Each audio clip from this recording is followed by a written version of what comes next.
Hola a todos, soy el Dr. Antonio Romero Silva y en esta ocasión quisiera hablarles sobre los ácidos.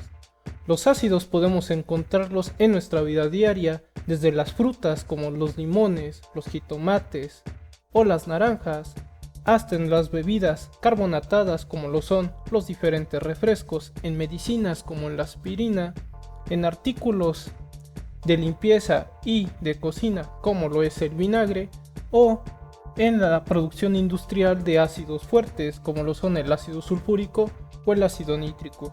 Pero ¿a qué se refieren cuando hablamos de los ácidos o dónde más podemos encontrarlos? Los ácidos no solamente se encuentran en el planeta Tierra, también podemos encontrarlos en el planeta Venus. La atmósfera de Venus tiene grandes niveles del elemento azufre.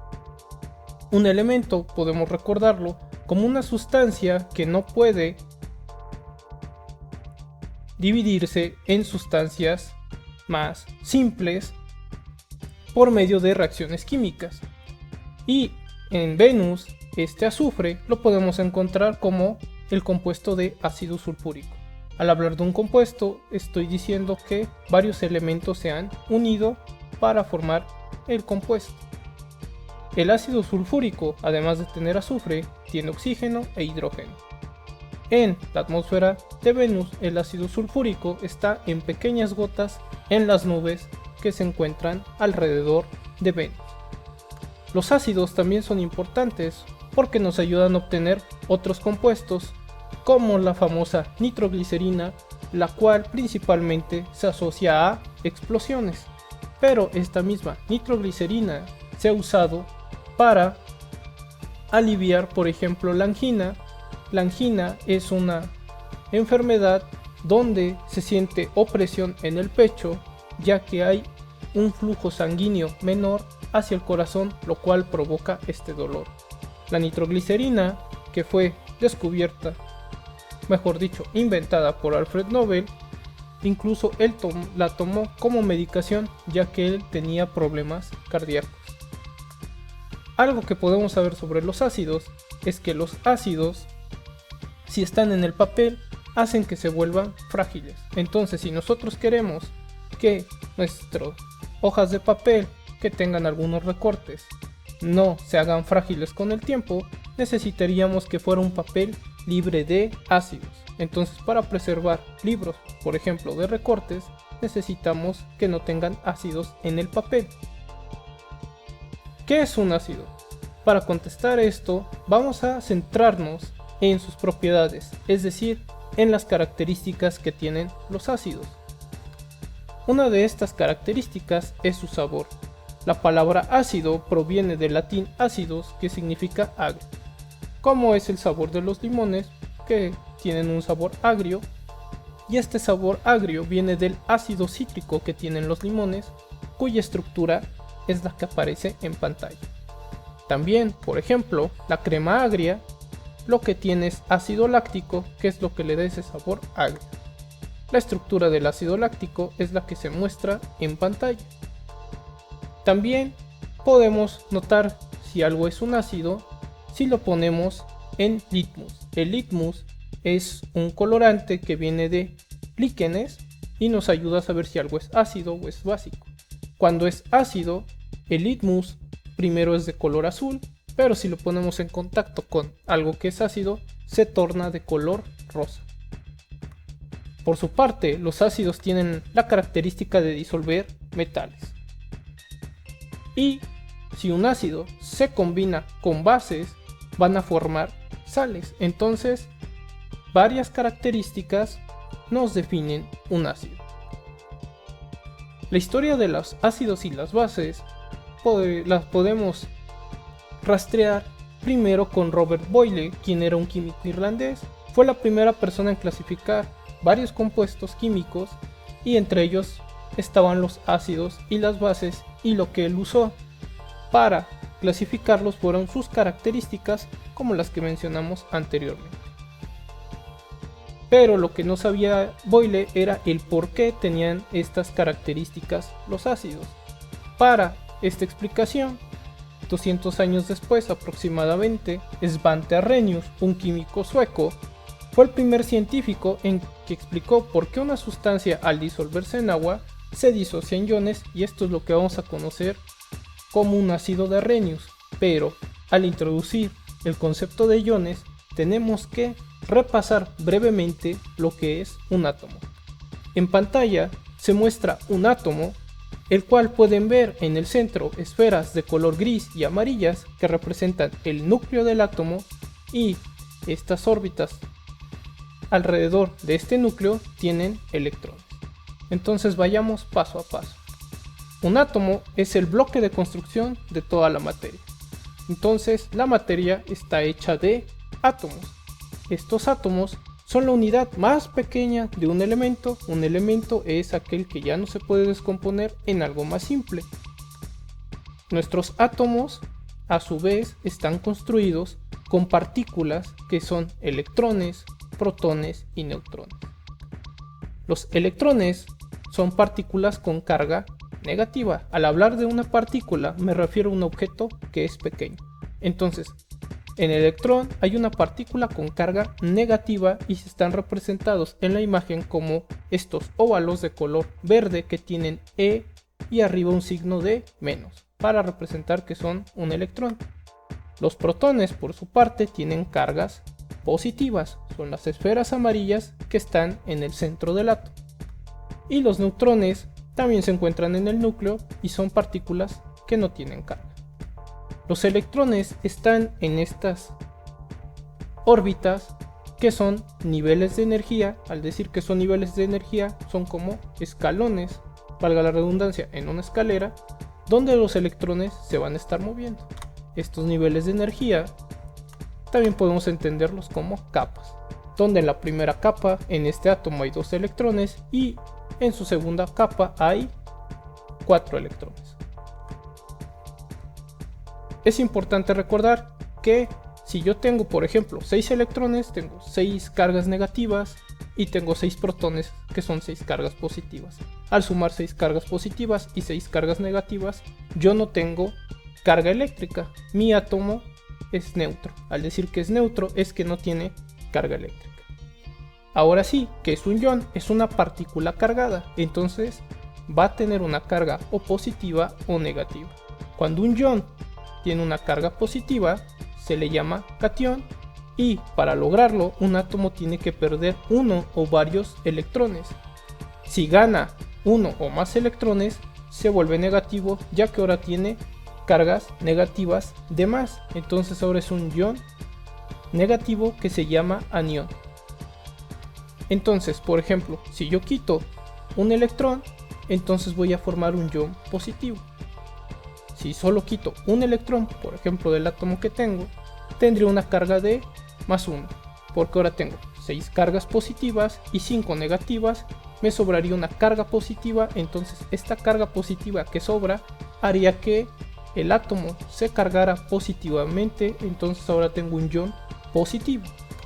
Por su parte, si yo gano un electrón, yo ahora tengo 7 electrones y solo 6 protones, 6 cargas positivas, ahora tengo una carga negativa de más, entonces mi átomo gana una carga negativa y ahora es un ion negativo que también se le llama anión.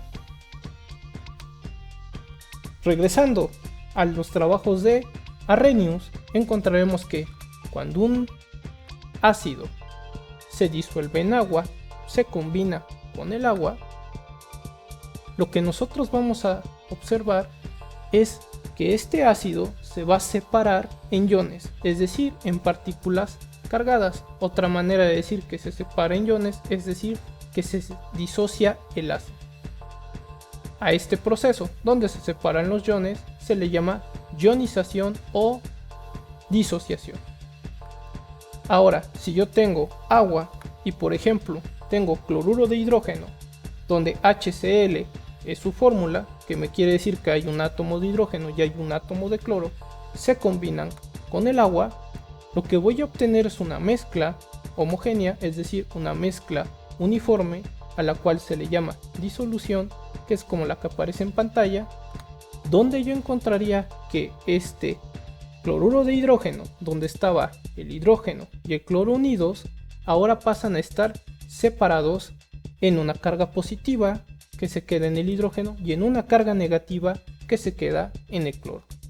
Entonces tengo iones hidrógeno y iones cloro, los cuales serían cationes hidrógeno porque son los positivos y aniones cloro que son los negativos, que coinciden con la esfera de color azul que sería el ion hidrógeno y la esfera en color verde que sería el anión cloro.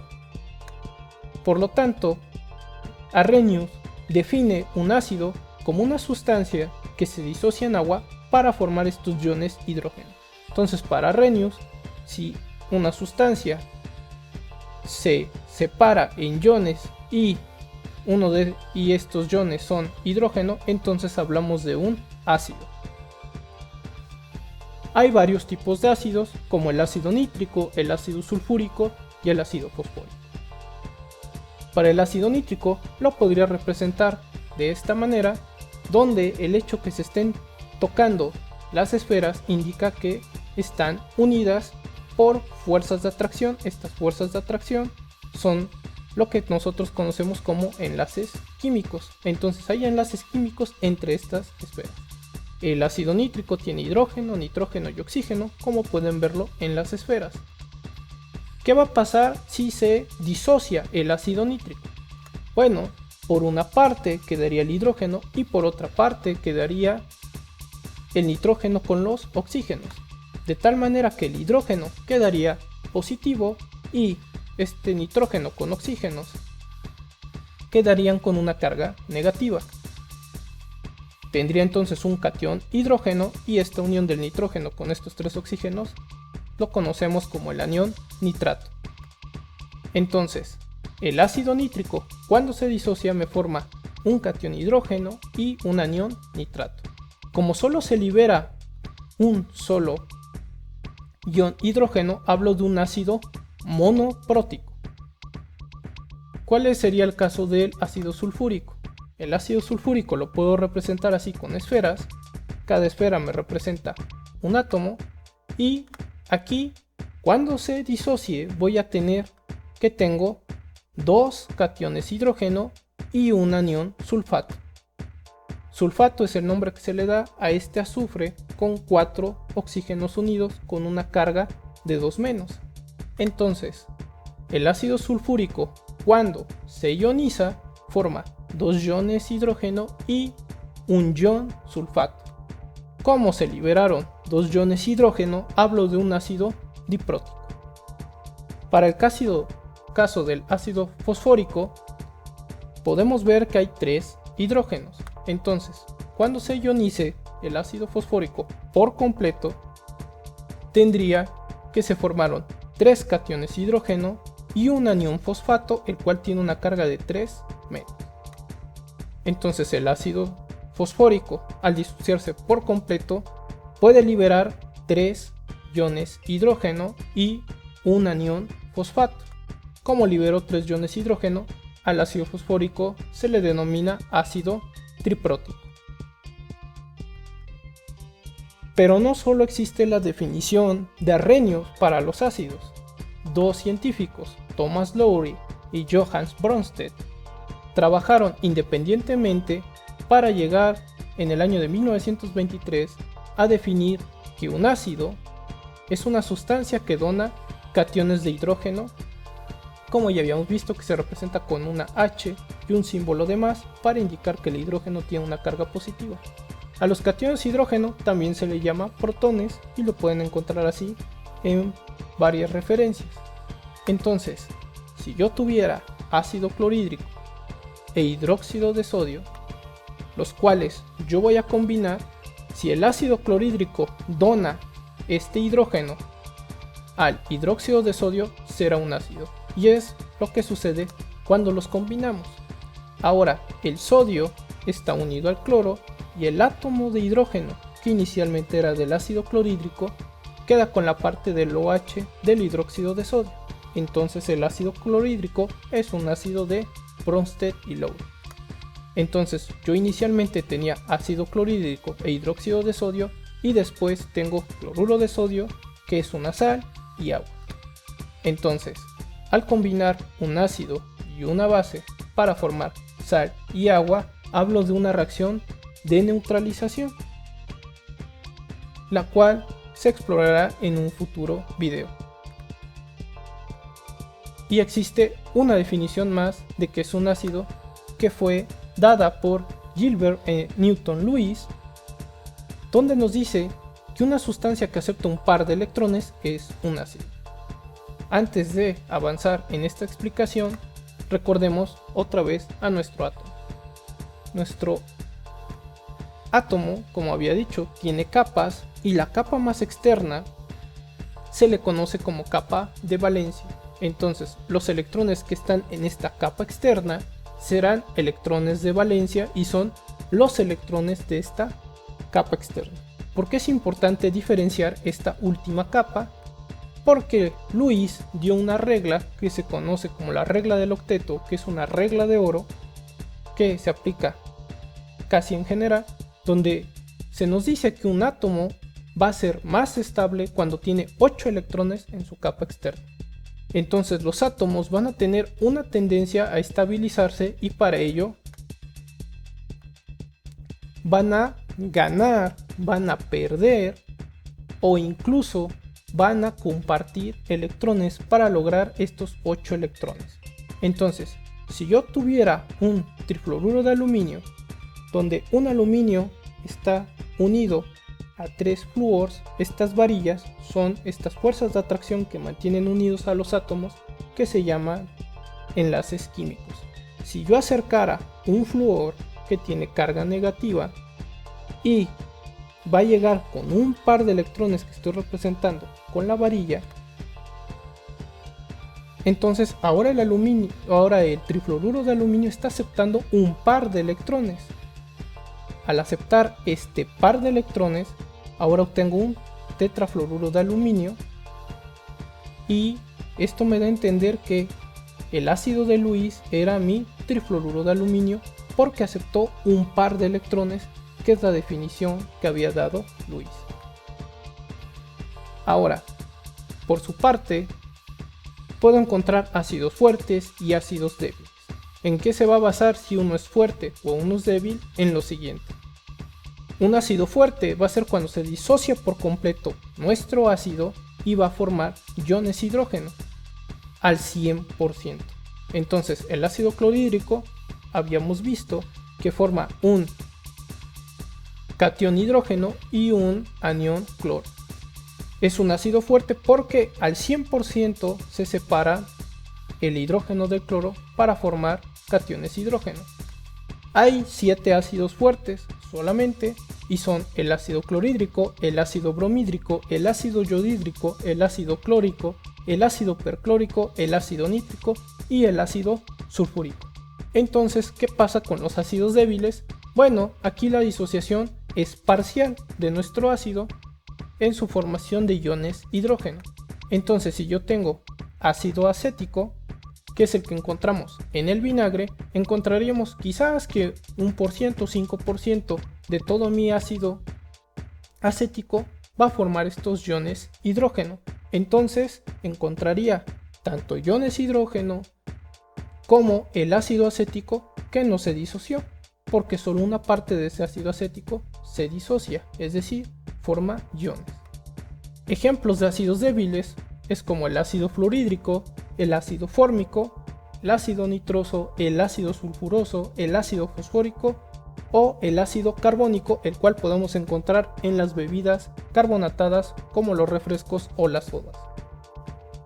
Entonces, a manera de resumen, vimos que los ácidos tienen un sabor agrio, pueden disolver metales, hacen que el papel litmus cambie de azul a rosa y que cuando se combinan con bases forman sales y esta reacción se le conoce como deneutralización. Vimos que una clave central para entender a los ácidos es entender la disociación o la ionización, que quiere decir que una sustancia se separa en iones. Los iones son partículas cargadas. Entonces, el ácido clorhídrico, el HCl, si se ioniza encontraríamos iones hidrógeno y los iones cloro. A los iones positivos, como al hidrógeno se le llama cationes, y a los iones negativos, como en este caso el cloro, se le conoce como aniones. Entonces encontraríamos la formación en los ácidos generalmente de cationes y de aniones, específicamente de cationes hidrógeno. Vimos que hay varias definiciones para los ácidos y tenemos que tener cuidado cuál andamos usando. Si hablamos de un ácido de Arrhenius, estamos hablando de una sustancia que forma iones hidrógeno al disolverse en agua. Si hablamos de un ácido de Bronsted y Lowry, hablamos de una sustancia que dona iones hidrógeno. Tanto en la definición de Arrhenius como en la de Bronsted y Lowry, vemos que la formación de iones hidrógeno nos está definiendo al ácido, mientras que para los ácidos de Lewis hablamos de una sustancia que acepta un par de electrones.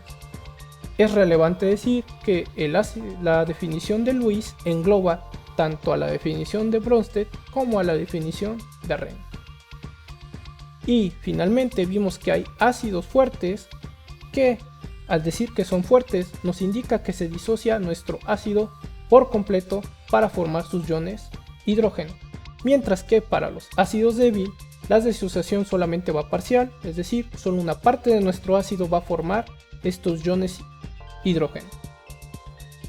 Espero haya sido de ayuda esta presentación para que entiendan o comprendan un poco mejor el tema de ácidos. En esta parte les dejo algunos videos que creo pueden ser de su interés. Agradezco mucho su atención, soy el Dr. Antonio Romero Silva, hasta la próxima.